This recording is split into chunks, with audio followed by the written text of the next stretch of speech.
ঘর ভর্তি মেহমান, সময় হাতে একেবারেই নেই, দ্রুতই করতে হবে রান্না। চুলায় আছে গরুর গোশত, এখন তাহলে কি হবে, কখন হবে সেদ্ধ, তা নিয়ে কিন্তু অনেক সময় দুশ্চিন্তায় পড়ে যান রাঁধুনিরা। আপনার এমন সমস্যায় সমাধানে আজ রন্ধনশিল্পীদের পরামর্শ জানবো গরুর গোশত দ্রুত সেদ্ধ করার নানা উপায়। রান্না করতে গিয়ে আমরা সাধারণ গৃহিণীরা অনেক ঝামেলা ফেস করি। বিশেষ করে গরুর মাংস রান্না করতে গিয়ে কিন্তু অনেক বেশি ঝামেলা আমাদেরকে পোহাতে হয়।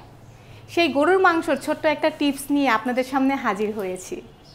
সেই টিপসটা হচ্ছে, গরুর মাংস কুক করতে যেখানে 60 মিনিট সময় লাগে, সেক্ষেত্রে যদি আপনি গরুর মাংস 20% কুক করে তার মধ্যে একটা কাঁচা আস্ত সুপারি নয়তোবা একটু পেঁপে বাটা, সেটাও স্কিন সহকার ইউজ করেন, গরুর মাংস সিদ্ধ হতে মাত্র 30 থেকে 35 মিনিট সময় লাগবে।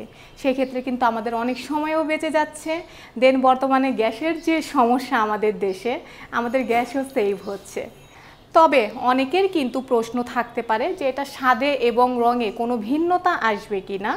যেমন সুপারি যদি আমি ইউজ করি গরুর মাংসে, এটা স্বাদে কোনো ভিন্নতা আসবে না, তবে রঙে অনেকটা কালার সুন্দর আসবে। সুপারি, কাঁচা সুপারি ইউজ করার কারণে গরুর মাংসর কালারটা আরও বেশি লাল হবে, যা নাকি অনেকে বেশি করে গুঁড়া মরিচ দিয়ে লাল কালার টানে, সেটা কিন্তু এইভাবেই চলে আসছে।